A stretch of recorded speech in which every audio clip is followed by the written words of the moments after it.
Na sziasztok, üdvözlet mindenkinek, köszöntelek benneteket itt a YouTube csatornámon, és az előző videóban már szó volt erről az RFT SM3000-es, hát akkor mixer egységnek neveztem, nevezzük most is annak, szóval erről a mixer egységről.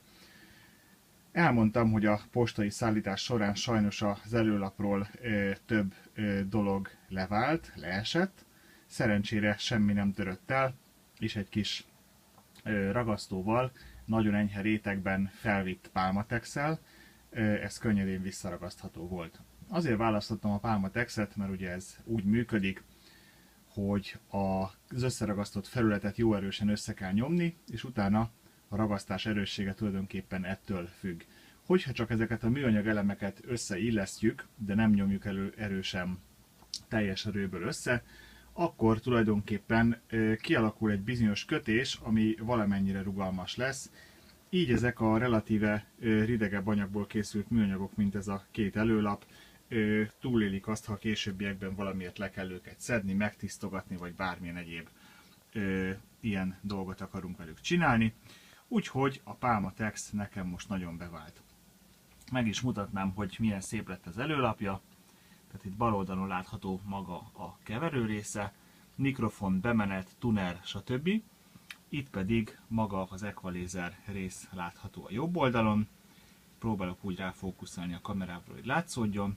És itt fölötte pedig a kivezérlési jelző látható, ami -20-tól 0, illetve +2 decibelig van skálázva.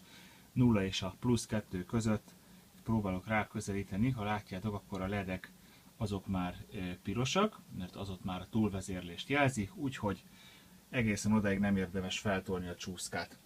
No, arról már volt szó, hogy a készülék belül az gyakorlatilag teljesen újszerű, tehát ha megnézitek, akkor sehol egy porszem, mocsok, kosz, kopás, mintha most jött volna ki a gyárból. Nem tudom, hogy a készüléket egyáltalán használták-e, de nagyon szép állapotban van.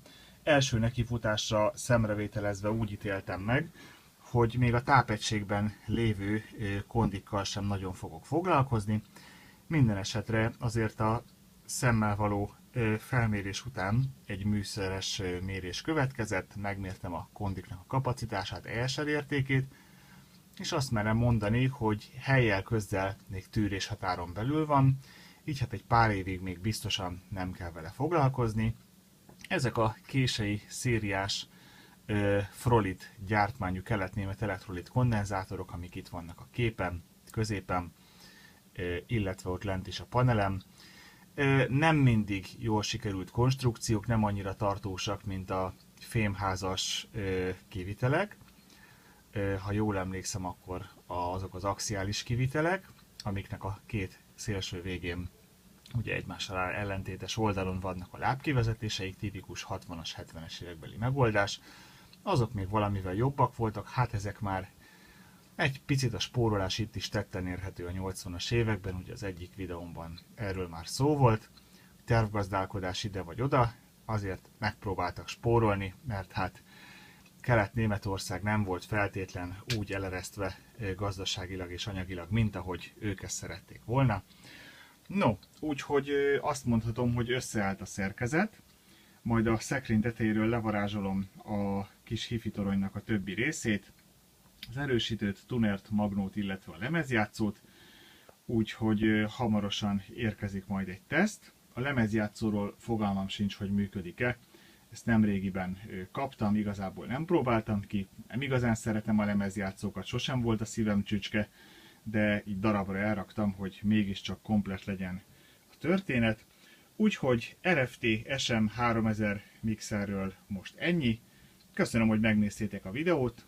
Tudjátok, nézzétek meg a többit is. Ha tetszett, akkor iratkozzatok fel a csatornámra. És élvezzétek ki a hétvégét, mert ma már szombat van. Na, sziasztok!